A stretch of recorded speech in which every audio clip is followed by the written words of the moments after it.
자, 이제 또 시작해 보도록 하겠습니다. 다시 7번에 와봐요. 아까 그러니까 민법 40문제 중에서 압도적인 비중을 차지하고 있는 게 뭐라 그랬죠? 판례 문제. 판례 문제 몇 문제 난다고요? 30문제. 이게 30문제가 최하 30문제고요. 많이 날 때는 35개란 말이에요. 그러니까 압도적인 비중을 차지하고 있는 게 판례 문제고, 그다음 판례에 결론을 물어보고 있는 문제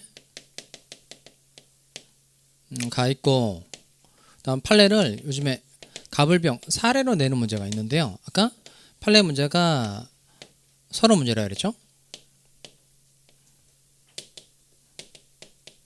다음 법조문 물어보는 문제가 10문제라 그랬고요. 자, 그러면 요 30문제 중에서 사례 문제가 14문제예요. 나머지 판례 결론 물어보는 문제. 결론 물어보는 문제는 뭐 당의 사건의 진짜 결론, 있다인지 없다인지, 뭐 유효인지 무효인지 이거 물어보는 거. 판례 결론을 물어보는 문제가 몇 문제예요? 이거 좀 어렵죠. 30에서 14를 빼야 되니까 16문제. 자, 근데 관건은 뭐냐면 그 최근 출제 경향의 변화를 보이고 있는 부분은 여기에요. 사례 문제인데 사례 문제가 14문제란 말이에요. 이게 그 사례 문제를 충분하게 잘 대비를 해가지고 가지 않으면 실제 시험장에서요. 그러니까 여기서 말고 실제 시험장에서 사례 문제 하나 푸는데 걸리는 기간이 잘 준비를 하지 않은 사람은 한 3분 정도 걸려요. 사례 문제 하나 푸는데 이따가 풀어볼 건데 잘 준비를 해가지고 가지 않으면 3분 정도 걸린단 말이에요. 그러면 이게 14문제니까 3분 걸렸어요. 그럼 몇 분 써먹은 거예요? 좀 계산이 좀 어렵잖아요. 그러니까 이게 그러면 1차가 100분이거든요. 학개론 50, 민법 50분 치고 그 다음에 민법 50분이라고 치면 사례 문제 14문제를 3분 걸려서 문제를 풀었어요. 그러면 약 40분 써먹은 거죠. 40분 써먹었으니까 14문제 푸는데 40분 써먹은 거예요. 남은 문제는 몇 문제예요? 16개가 아니지. 40개에서 14개를 했으니까 26개잖아요. 40문제 중에서 40문제를 이제 이해됐어요? 네. 힘드네요. 그러면 26개를 몇 분 안에 풀어야 돼요.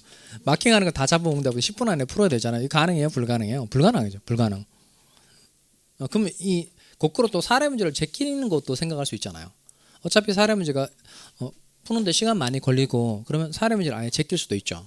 그러면 아예 26문제를 50분 동안 충분히 풀 수 있어요? 없어요? 있어요. 그러면 아예 사례 문제를 완전히 제끼고 나머지 것들만 풀어서 합격하자 이런 전략도 가능은 할 거 아니겠어요? 그러면 그 50분 동안에 26문제를 왜 못 풀겠어요? 근데 우리가 60점 맞아야 합격인 거니까 몇 개를 맞아야 돼요? 그러니까 하나 이제 2.5점씩이란 말이에요. 그러면 60점 맞으려면 몇 개 맞아야 돼요? 맞아본 적이 없어서 24개 맞아야 된단 말이에요. 24개. 그러면 26개 푼 것 중에서 24개를 맞아야 되니까 몇 개밖에 안 틀려야 돼요. 자기가 푼 거에서 2개밖에 안 틀려야 되죠. 이건 더 불가능하겠죠. 내가 푼 거에서 2개밖에 안 틀린다. 불가능할 거 아니겠어요. 그러니까 이건 뭐냐면 사례 문제를 제껴서는 절대 시험에 합격할 수 없다는 뜻이에요. 근데 얘는 이게 그 학개론 계산 문제는 나중에 이제 빼가지고 푸는 게 좋은데요. 그 사례 문제는 중간중간에 푸는 게 나아요. 나중에 그 사례 문제는 다 모아가지고 풀려고 하면 버거워서 못 푼단 말이에요.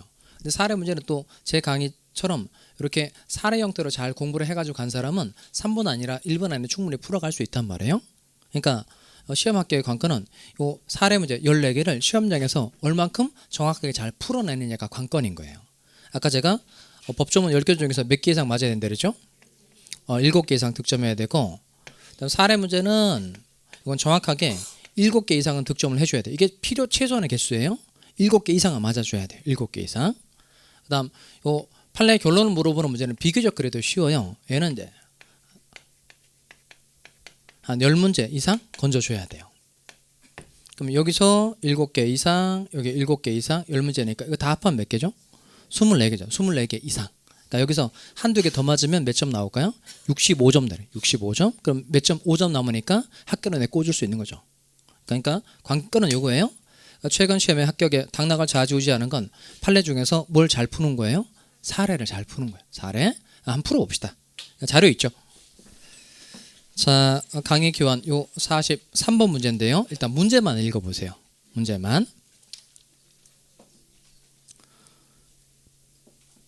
답 맞추는 건 별로 중요하지 않아요, 여러분. 자, 제가 읽어볼까요? 갑은 자신의 X토지를 을에게 증여하고 세금을 아끼기 위해 이를 매매로 가장하여 을 명의로 소유권 이전 등기를 마쳤다. 이게 첫 번째 문장인데, 그럼 여기서 중요한 단어가 있는데 뭘까요? 가장. 헛방이에요, 헛방. 중요한 부분은 어딜까요? 세금을 아끼기 위해. 그런 걸 아끼면 안 돼요. 뭐가 중요한 부분이냐면, 뭐냐면 증여, 매매 이걸 골라야 돼요. 증여, 매매. 그래서 이거 가장행위, 은닉행위, 결합사례구나. 이게 생각이 나야 돼요.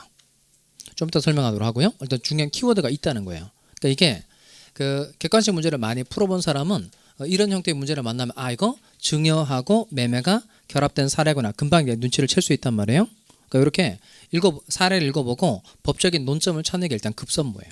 그게 키워드를 찾는 거에서부터 시작하는 겁니다. 그러니까 모든 건 다 저 따라 하시면 돼요. 일단 이 문제의 중요한 단어가 뭐라고요? 증여, 매매. 증여, 매매. 자, 그 다음에 그 후 을은 X토지를 B형에게 매도하고 소유권 이전 등기를 마쳤다. 다음 중 옳은 것은 그랬어요. 자, 그럼 칠판 먼저 볼까요? 이렇게 사례 문제를 만나면 여러분 제일 먼저 뭘 해야 될까요? 갑을병으로 나오니까 제일 먼저 뭐 해야 되죠? 그림. 뭘 그려야 돼요? 그림. 여기서부터 시작하는 거예요. 그러니까 제가 그림을 그릴 테니까 여러분은 잘 들어야 돼요? 같이 써야 돼요? 잘 들어야 돼요. 손 놓고. 잘 보세요. 자, 거기 것대로 한번 해봅시다. 이렇게 표현하면 되죠? 이게 무슨 뜻이에요? 갑이 X토지의 소유자다. 자, 요 X토지를 원래 을에게 뭘 하고 싶었던 거예요? 증여를 하고 싶었던 건데, 증여하면 증여세가 막대하게 부과되니까 요 세금을 포탈하기 위해서, 아끼기 위해서 뭐 한 것처럼 짜고 매매한 것처럼 짜고 을 앞으로 소유권 이전 등기를 넘겨두었다 이겁니다. 자, 그러면 그 등기부를 열어보면 그 등기 원인란에는 매매로 되어 있을까요? 증여로 되어 있을까요? 원래는 뭐 하려고 한 거죠? 증여하려고 한 거고, 근데 증여세가 막대하게 부과되니까 매매한 것처럼 짠 거니까 등기 원인은 뭐로 되어 있어요? 매매로 되어 있죠. 그럼 증여하고 매매는 어떤 차이가 있어요? 증여는 매매 대금 안 받고 공짜로 소유권 넘겨주는 거고, 그다음 매매는 매매 대금 받고 소유권 넘겨주는 거란 말이에요. 근데 진짜는 뭘 하려고 한 거예요? 증여를 하려고 했는데 매매한 것처럼 짰다는 겁니다. 그러면 갑이라는 사람은 을과 짜고 가짜로 매매 계약을 체결한 거예요. 그래서 갑의 의사표시를 이렇게 부릅니다. 갑은 이제 통정 허위 표시를 하였다 이렇게 표현합니다. 상대방과 짜고 가짜로 의사를 표시했다는 거예요. 그럼 갑은 어떤 의사 표시를 했다고요? 통정 허위 표시를 하였다는 겁니다. 통정이라는 건 뭐예요? 통정. 근데 한자로 쓰면 이렇게 돼 있단 말이에요. 이렇게. 저 쓸 줄 알아요. 이렇게 돼 있고요. 이렇게 돼 있어요. 자, 그럼 통정은 이제 뜻풀이하면 뭐 어떻게 될까요? 제가 이제 여기서 하고 싶은 얘기가 뭐 용어. 그러니까 이게 그 법 공부를 하기 전에 그 우리가 법에 대해서 잘 모르던 사람들이잖아요. 그러면 용어를 다 알고 공부하는 게 필요할까요? 필요 없을까요? 필요 없어요. 그러니까 그 용어를 다 알고 뭘 시작하잖아요. 그럼 여러분 1년 안에 합격 못해요. 10년이 걸려도 못해요. 용어가 얼마나 많은데요. 그러니까 법률 용어는 그냥 시간이 지나면 그냥 자연스럽게 해결이 돼요. 그러니까 그 공부하다가 그 단어를 잘 모르잖아요. 어떻게 하면 될까요? 네이버 검색 절대 하면 안 돼요. 안 돼요. 그거는 하여튼 하지 말아야 될 일 중에 첫 번째예요. 그러면 물어보면 되죠. 제가 제일 답답했던 게 뭐냐면 그 이분이 공부하다가 추인을 몰랐어요. 추인을 몰라가지고 네이버 검색했단 말이에요. 추인. 그러면 뭐 무건대리의 추인, 무효행위 추인 사례들만 연락이 많이 나와요. 그러니까 추인의 정확한 뜻은 안 나와요. 추인은 뭐의 준말이냐면 추후 인정의 준말이에요. 추후 인정. 추후의 효력을 인정하는 거. 그게 추인인 거예요. 그거 나한테 물어보면 돼요. 그러면 그냥 자기보다 잘 아는 사람이 물어보면 되는 거거든요. 대신 그 여러분 옆자기에게 물어보시면 안 돼요. 이것도 중요한 건데요. 그 학원에는 합격한 사람이 없어요. 누가 진짜로 잘 새겨 들으셔야 돼요. 이게 그 1년 안에 시험 끝나느냐, 몇 년으로 늘어나냐 이기도 해요. 그 누가 그 자기한테 공부는 이렇게 해야 된다. 민법은 이렇게 하는 게 좋다. 라고 얘기하잖아요. 그러면 그 사람처럼 되는 거예요. 아셨죠? 그러니까 학원에는 합격한 사람이 없어요. 그러니까 합격한 사람은 그 합격한 사람들은 이제 여기 학원을 벗어나서 없잖아요. 그러니까 그분들은 하는 얘기는 무조건 교수님들이 하라는 대로 해라. 이게 다 답이에요. 그러니까 옆에 있는 옆자의 말대로 해라. 없어요. 그러니까 항상 여러분을 가르치는 교수님의 말만 듣는 거예요. 아셨죠? 민법 같으면 내 말만 듣는 거예요. 다른 얘기 일체 귀 닫는 거고. 그다음 용어는 시간이 지나면 한꺼번에 많은 게 해결이 돼요. 그러니까 용어 공부를 따로 할 필요 있다 없다? 없어요. 어제 어떤 분이 그 법률 용어 사전을 사가지고 왔더라고요. 이렇게 해가지고 자세 엄청 힘주고 다니시던데. 그래서 제가 그거 왜 샀어요? 그랬더니 그 옛날에 있던 그 법률 용어 사전을 하나 이제 공부하려고 큰맘 먹고 샀다는 거예요. 그걸 집에 내버려 뒀다가 이번에 공부할 때 가져왔다 그러더라고요. 그래서 내가 그렇죠. 갖다 버리세요. 그걸 갖다 버려야 합격한단 말이에요. 그러니까 법률 용어 사전 같은 거 필요 없고요. 용어는 그냥 필요한 경우에 하나 물어보면 돼요. 올해 그 질문한 것 중에 법률 용어 제가 거의 대부분 다 답변 다 해줬거든요. 아까 제가 저당권자가 피담보 채무 변제하지 않을 때, 그러니까 갑이 돈을 갚지 않을 때 곧바로 경매 청구할 수 있다 그랬죠. 그게 뭐라 그랬죠? 담보권 실행 경매. 경매는 무슨 뜻이에요? 경매. 그 경매는 뭐고 공매도 들어봤죠. 공매는 그 세금 안 냈을 때 국세 그 체납 처분 하잖아요. 그 공매란 말이에요. 공매. 경매하고 공매는 또 여러 차이점이 있어요. 경매는 뜻이 뭐예요? 경쟁 매매해 준 말이에요. 경쟁 매매. 공매는 공개 매각해 준 말이에요. 거기서부터 뜻풀이에서 이제 여러 가지 차이점들이 나오는 거란 말이에요. 그러니까 이렇게 법률 용어는 그 필요한 경우에 각 선생님들에게 물어서 해결한다. 네이버 검색 절대 하지 않는다. 그리고 뉴스 신경 쓰지 마세요. 뉴스 뭐 어제 보니까 공부해 보다 보면 그 뉴스 같은 거 보면 이제 그 마치 수업 시간에 배운 것 같은 느낌을 가질 때가 많아요. 그런 거 애쓰지 마세요. 그거 가져가서 뭐 교수님 이거 뉴스에서 봤는데 그럼 저의 대답은 간단해요. 저는 뉴스를 안 봅니다. 이게 저희 대답이거든요. 그 시험 문제 하나도 안 난단 말이에요. 그러니까 오로지 여러분을 가르치는 교수님에게 질문하는 걸로 해결하시기 바라요. 다시 원래대로 되돌아오세요. 자, 그러면 이때 이렇게 상대방과 통정한 허위의 의사표시, 통정이라는 건 정을 통했다 그런 뜻이 아니에요. 그럼 좀 나쁜 생각이 들잖아요. 정을 통했다는 게 아니고 정이 통했다는 뜻이에요. 사정이 서로 통했다는 뜻입니다.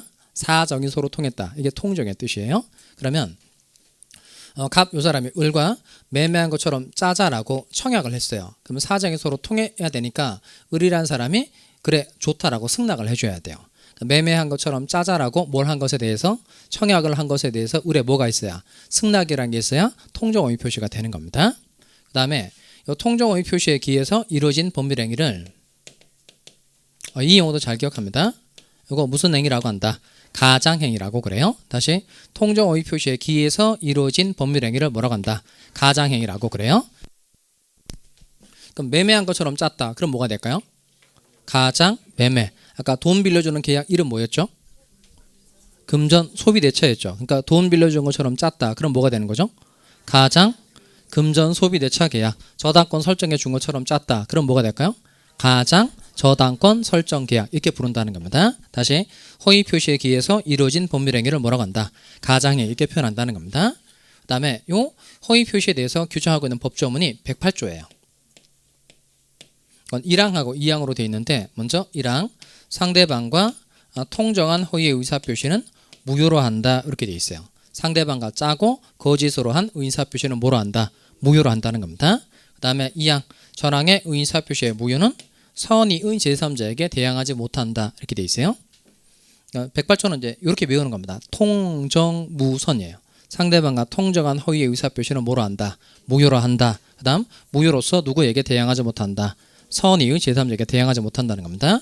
먼저 이 부분을 좀 해결해 보도록 하겠어요. 이 중요 부분을 빼고 매매한 것처럼 짠 부분만 먼저 좀 해결을 해봅시다. 그럼 이 사람이 매매한 것처럼 짜고 을 앞으로 소유권 이전 등을 해뒀는데 그럼 이 매매 계약은 상대방과 짜고 가짜로 의사를 표시한 거니까 이 계약은 유효이다 무효이다? 무효죠. 무효는 이 계약은 처음부터 아무런 효력이 없다는 뜻입니다. 그러면 을은 설사 등기부상의 소유자로 기록되어 있다고 하더라도 을은 소유권을 취득할 수 있어요, 없어요? 할 수 있다, 없다? 없어요. 할 수 없는 이유는 뭘까요? 이게 등기부 열어보면 등기 원인은 뭐로 되어 있죠? 매매로 되어 있죠. 을 앞으로 등기가 되어 있잖아요. 그러면 을 앞으로 등기가 넘어가도 을이 소유권 취득할 수 있다, 없다? 없어요. 왜 없다고요? 매매 계약이 무효니까. 그럼 소유권 취득하려면 등기가 을에게 넘어갔다고 해서 을이 소유권 취득할 수 있는 게 아니고 반드시 갑하고 을이 체결한 매매 계약이 유효해야 돼요. 계약이 유효해야만 소유권을 취득하는 거고 등기가 을에게 넘어갔다고 해서 소유권 취득하는 건 아니에요. 그러니까 여기는 소유권 취득하지 못하는 이유가 뭐라고요? 매매 계약이 뭐이므로? 무효이므로. 그럼 하나만 더 읽어봅시다. 그러면 갑이라는 사람은 을과 매매한 것처럼 짜고 등기를 넘겨놨는데 이 계약이 무효예요. 그러면 갑이라는 사람은 내가 너랑 체결한 계약이 무효니까 다시 X 토지를 나한테 돌려줘라. 반환 청구할 수 있다, 없다? 할 수 있어요, 없어요? 할 수? 다시 짜고 소유권 등기를 을 앞으로 넘겨놨는데 계약 자체가 무효인 겁니다. 그러면 갑은 무효를 주장해서 X 토지를 다시 나한테 돌려줘라고 반환 청구할 수 있다, 없다? 할 수 있어요. 그러니까 이때 허위 표시를 한 갑은 무효를 주장해서 X 토지에 대한 반환을 청구할 수 있다, 없다? 있어요. 근데 이게 그 매매한 것처럼 짜고 등기를 넘겨둔 게 잘한 거예요, 나쁜 거예요? 좀 나쁜 거죠. 나쁜 것도 정도의 차이라는 게 있어요. 그러니까 그 아주 나쁜 행위를 한 거, 사회 질서에 뭐 근간을 무너뜨릴 정도의 행위를 했어요. 그러니까 반사회적 범죄 행위라고 그래요. 대표적으로 첩계약 알죠? 첩계약. 간단하게 그림을 제가 그려볼게요. 갑하고 이제 을이 부부지간이에요. 부부지간인데 배우자가 있음에도 불구하고 갑이 병이라는 여자와 첩계약을 맺은 겁니다.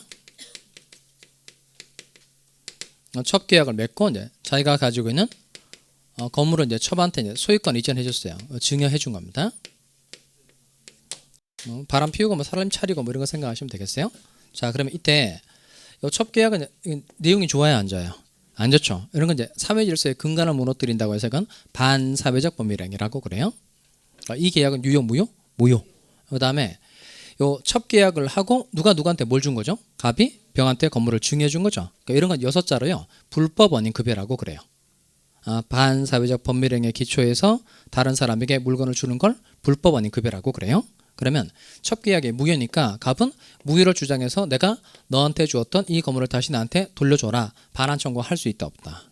할 수 없어요. 왜 안 되는 걸까요? 왜 안 돼요? 그러니까 만약에 반환 청구할 수 있도록 하면 어떤 일이 생길까요? 첩계약 맺고 아파트한테 주고 무효 주장해서 아파트 다시 되찾아가지고 와서 다른 사람하고 또 첩계약 맺고 아파트 주고 무효 주장해서 또 되찾아가지고 오고 이런 일을 계속 반복할 수 있어요, 없어요? 있어요. 그러니까 사회 질서의 근간을 무너뜨릴 만큼의 나쁜 행위를 한 사람은 반환 청구를 아예 할 수 없도록 해서 불이익을 줘야 된다. 그래서 만든 조문이 746조예요. 불법을 원인으로 하여 급여한 자는 급여물의 반환을 청구하지 못한다. 그래서 갑은 건물에 대해서 반환 청구할 수 있다, 없다? 없어요. 여기도 봐봐요. 무슨 계약을 하고 매매한 것처럼 짜고 소유권 등기를 넘겨준 거죠. 매매 계약은 유효이다, 무효이다? 무효. 그런데 이때 매매 계약을 하고 X 토지에 대해서 소유권 이전 등기를 을에게 해두는 거는 이건 불법 원인 급여이다, 아니다? 아니에요. 그러니까 나쁜 건 맞는데 사회 질서의 근간을 무너뜨릴 정도까지는 아니어서 이건 불법 원인 급여이다, 아니다? 아니에요. 그 이쪽에 불법 원인 급여에 해당되면 반환 청구할 수 있다, 없다? 없는데 이건 불법 원인 급여가 아니어서 반환 청구할 수 있다, 없다? 있다는 거예요. 결론은 이겁니다.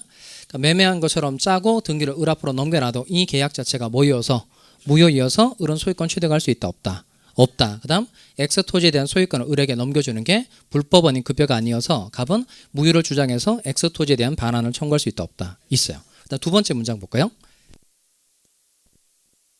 자, 두 번째 문장 그 후 잘 읽어보세요.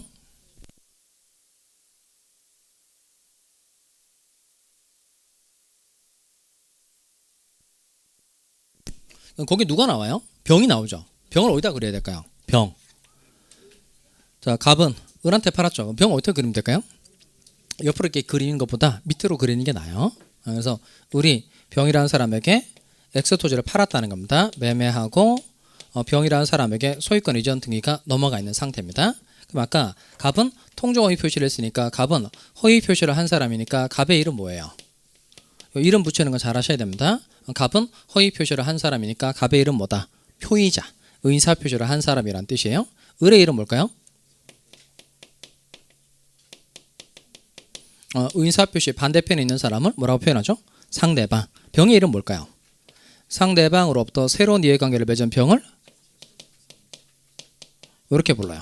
제3자 이렇게 표현합니다. 다시 상대방으로부터 새로운 이해관계를 맺은 사람을 뭐라고 한다? 제3자 이렇게 표현합니다. 그럼 갑의 이름 뭐예요? 표의자, 을은 상대방, 병은 제3자.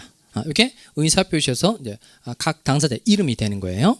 자, 그러면 이때 요 매매한 것처럼 짜고 소유권 등기를 넘겨놨는데 을이 에라 모르겠다. 그래서 병한테 팔고 등기를 확 넘겨줘 버린 겁니다. 그러면 이때 가장 열받을 만한 사람 누구예요? 이 정도 누가 열받죠? 갑이 열받죠.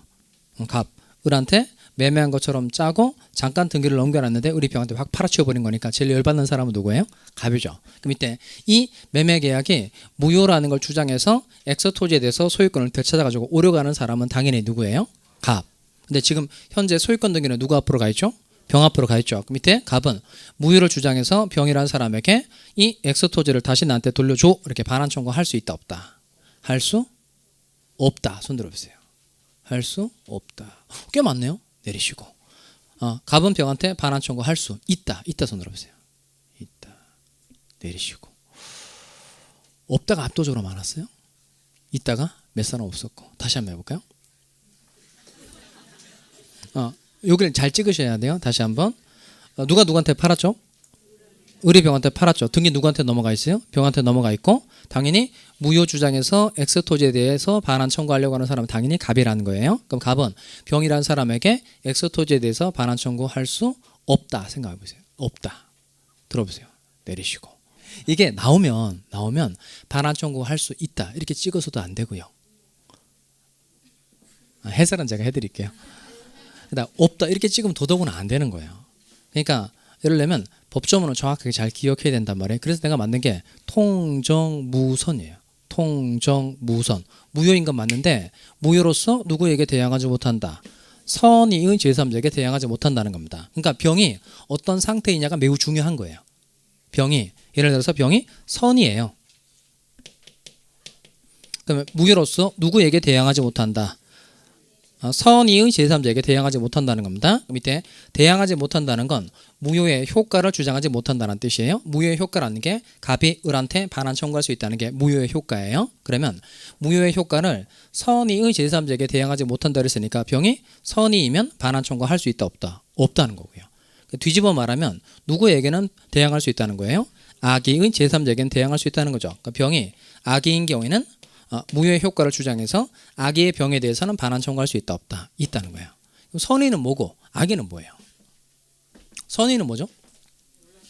착한 거예요. 아주 착한 사람을 선의라고 그러고요. 악의는 나쁜 놈이에요. 그러니까 이렇게 이해하시면 안 돼요. 그러니까 병의 얼굴을 봤는데 병이 아주 착하게 생겼어요. 이런 사람 보호해주고 얼굴이 너무 더럽게 생겼다. 보호 안 해주고 그런 건 아니에요. 그러니까 이게 처음에 용어를 정할 때 그 선의는 뭐 착하다 그런 뜻이 절대 아니에요. 그러니까 이건 어떤 사정을 모르는 게 선이에요. 그다음 악의는 나쁘다는 뜻이 절대 아니고요. 어떤 사정을 아는 게 악이에요. 다시 어떤 사정을 모르는 걸 뭐라고 한다고요? 선이라고 하고 어떤 사정을 아는 걸 악이라고 한다는 겁니다. 그러면 이때 선이라는 건 몰랐다는 거죠. 무엇을 몰랐다는 뜻일까요? 그죠? 갑하고 을이 매매한 것처럼 짰다라는 걸 모르고 계약을 체결할 때 뭐라고 한다? 선의. 악의는 알았다는 거죠. 무엇을 알았다는 뜻일까요? 갑하고 을이 짰다라는 걸 알고 계약을 체결했다는 게 악이라는 겁니다. 그럼 또 하나 생각해 봐야 될 건 뭐냐면 이때 병이라는 사람이 을과 계약을 체결할 때 갑하고 을이 짰다는 걸 모르고 계약을 체결했는데 일주일이 지나서 짜고 계약을 체결했다는 걸 뒤늦게 알게 된 거예요. 이런 경우 생길 수 있죠. 처음에는 계약 체결할 때 몰랐는데 나중에 일주일 뒤에 얘네들이 이런 일을 저질렀구나라는 걸 뒤늦게 알게 됐다는 겁니다. 그러면 선의이다가 악의로 바뀌는 거예요? 아니면 계속 선의인 거예요? 그러니까 계약 체결할 때는 몰랐는데 일주일 뒤에 짰다는 걸 알게 됐다는 거예요. 그러면 선의이다가 악의로 바뀐다? 아니면 계속 선의이다? 이것도 중요해요. 그러면 선의인지 악의인지 판가름하는 기준 시점은 언제일까요? 계약 체결시가 되는 거예요. 그러니까 병이라는 사람은 을과 계약 체결할 당시에 몰랐다면 그 뒤에 알게 됐다고 하더라도 계속 뭐라는 거예요? 선이라는 거예요. 그럼 결국 계약 체결 당시에 몰랐는데 뒤늦게 알게 됐다고 해도 계속 뭐니까? 선이니까 갑은 무효의 효과를 선의의 병한테는 주장할 수 있어요? 없어요? 없어요. 그러니까 병이 선인 경우에는 반환 청구할 수 있다? 없다? 없다는 거예요. 병이라는 사람이 악이에요. 악인 경우에는 반환 청구할 수 있다? 없다? 있다는 겁니다. 자, 그러면 이때 병이라는 사람이 보호를 받으려면 반드시 어떤 경우를 해야 돼요? 선이. 자, 그럼 이때 병이 선이면 결국 결론은 누가 X토지에 대한 소유권을 취득하는 거죠? 병이 X토지에 대한 소유권을 취득하는 겁니다. 그러면 병이 선인 경우에는 갑은 병한테 X토지에 대해서 나한테 다시 반환해줘 이렇게 청구할 수 있어요? 없어요? 없죠. 대신 매매 대금은 누가 누구한테 줄까요? 매매 대금은 누가 누구한테 주죠? 병이 갑한테 왜 줘요? 갑한테 왜 줘요? 병은 누구랑 계약 체결했어요?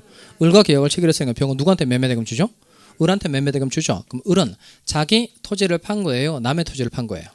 남의 토지를 판 거죠. 왜 남의 토지를 판 거죠? 아까 매매 계약이 무효이어서 을은 X토지에 대해서 소유권을 취득할 수 있다? 없다? 없다는 거죠. 그러니까 을에게 X토지에 대한 소유권 자체가 있어요? 없어요? 없어요. 그러니까 을은 남의 토지를 지가 팔고 받은 돈이니까 이 돈은 정당하다? 부당하다? 부당하죠. 그러니까 갑이라는 사람은 병이 을에게 지급한 매매 대금에 대해서는 반환 청구할 수 있다? 없다? 있다는 거예요. 그러니까 X토지에 대해서 소유권은 누가 가지고 가는 거예요? 병이 가지고 가는 거고 갑은 을에 대해서 병으로부터 받은 돈, 매매 대금에 대해서는 반환 청구할 수 있다? 없다? 있다는 거예요. 이렇게 사례 문제를 내는 이유는 간단해요. 사례 문제를 이렇게 내면 이 사람이 대충 외워서 공부를 한 사람인지 아니면 잘 이해해서 하나하나 잘 따질 수 있는 사람인지 각 지문 하나하나마다 다 판단할 수 있기 때문에 사례 문제를 내는 거예요. 그러니까 사실 사례 문제가 더 많아지면 좋겠어요. 근데 하여튼 제 수험생들한테 사례 문제가 훨씬 쉬워지거든요. 그러니까 1년 내내 우리가 1년 내내 이렇게 수업한단 말이에요. 묻고 대답하고 틀리면 또 설명하고 묻고 대답하고 틀리면 또 설명하고. 근데 이렇게 한번 설명해 준 내용을 여러분이 다 이해하면 좋은데 또 틀릴 수 있죠. 틀릴 수 있잖아요. 그럼 제가 또 가르쳐줘요? 성질 내요? 또 가르쳐줘요. 하나만 더 해볼게요. 저 웬만해서 성질 내지 않아요. 자, 칠판을 봐봐요. 자, 요거 해봅시다. 자, 그럼 이 사람은 을과 계약을 체결할 때 갑하고 을이 짰다는 걸 알 수 있었어요.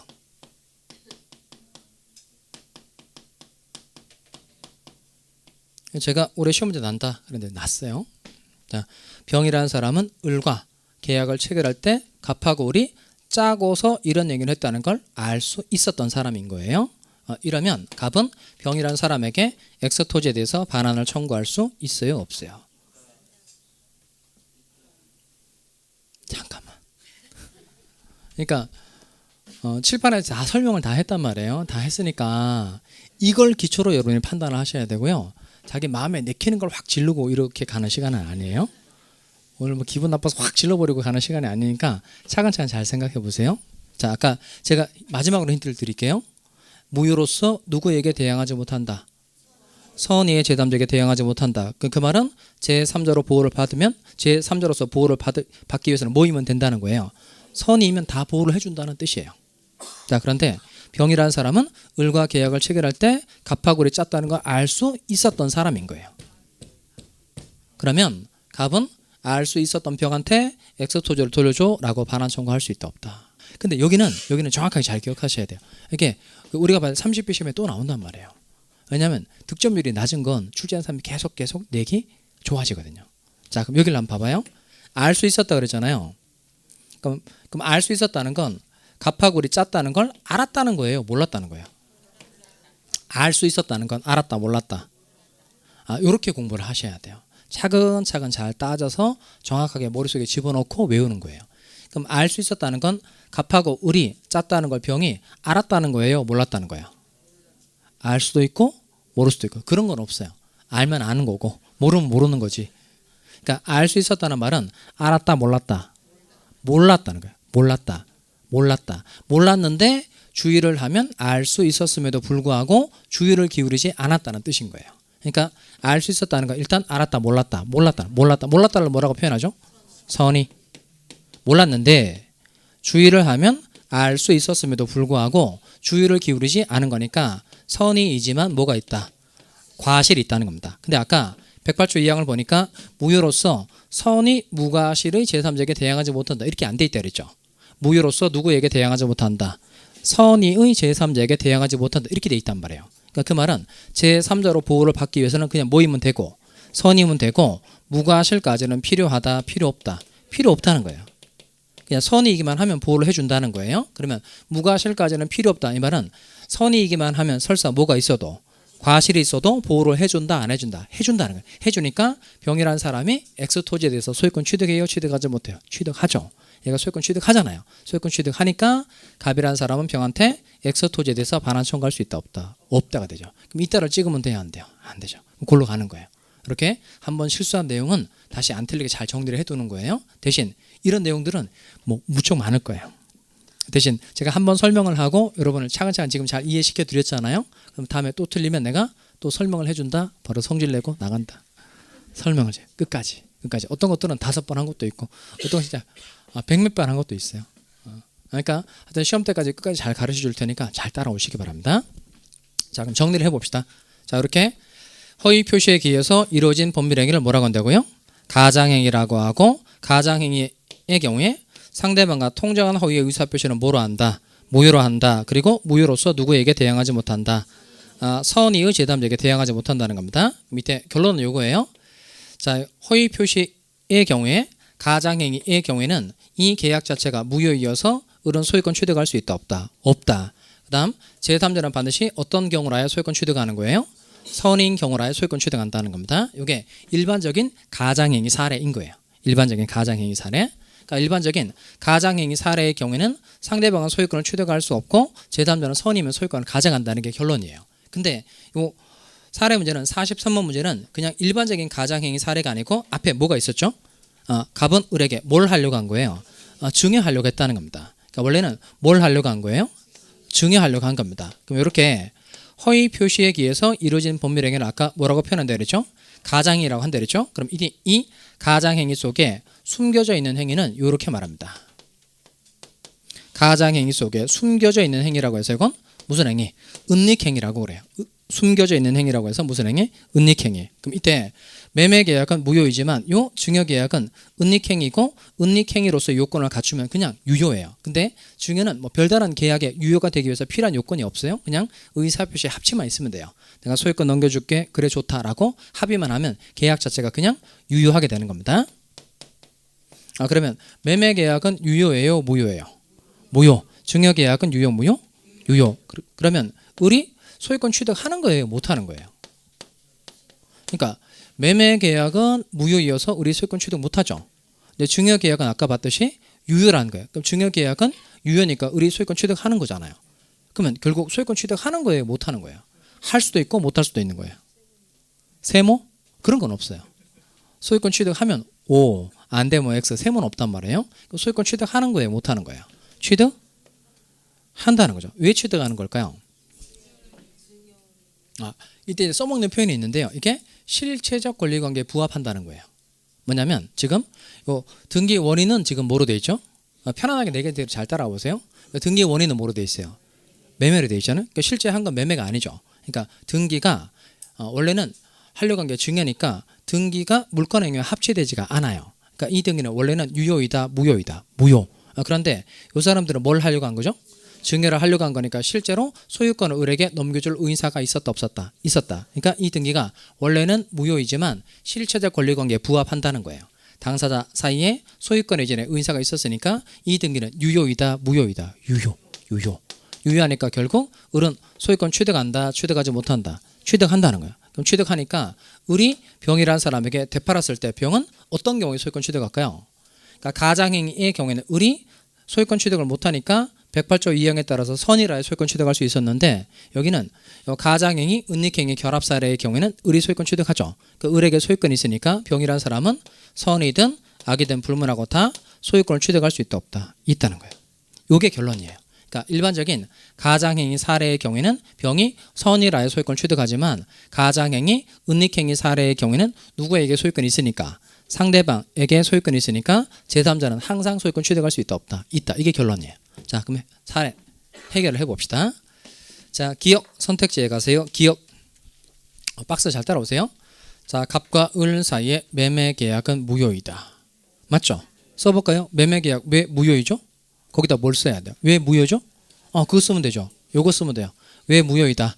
가장행위라서 무효라는 겁니다. 그게 공부예요. 왜 무효라고요? 가장행위라서. 자, 그 다음에 니은번. 갑과 을 사이에 증여계약은 유효이다. 맞죠? 증여계약은 무슨 행위라고 했고요? 은닉행위. 은닉행위. 이따가 질문하세요. 쉬는 시간 저 찾아오시면 되고요. 네. 그러니까 요 증여계약은 얘는 무슨 행위라고요? 은닉행위. 그러니까 증여계약은 은닉행위 요건을 갖췄으니까 이 증여계약의 요건을 갖췄으니까 이 계약은 유효이다, 무효이다. 유효. 그다음 디귿번을 잘 읽어보세요. 디귿.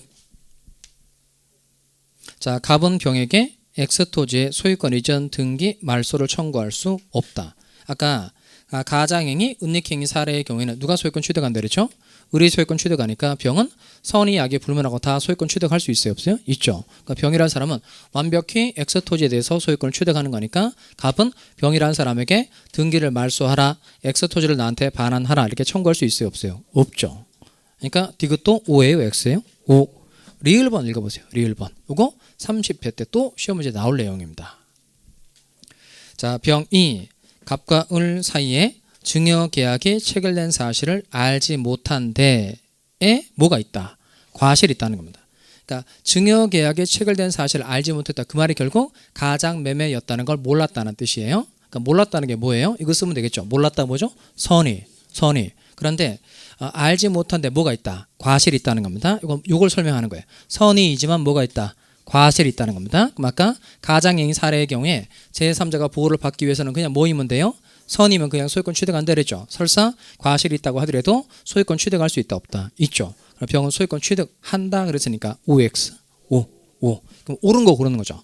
옳은 거 고르는 거니까 결국 몇 번 골라야 돼요? 뭐 또 3번이에요. 기억, 니은 왜 이러세요 진짜. 몇 번 골라야 돼요? 5번. 자, 이렇게 사례 문제를 해결해 봤단 말이에요. 자, 그럼 이걸 다 틀려도 좋고 다 까먹어도 좋아요. 다 까먹어도 좋은데 자, 여러분이 기억해야 될 내용은 뭐냐면 이렇게 사례 문제가 몇 문제 난다고요?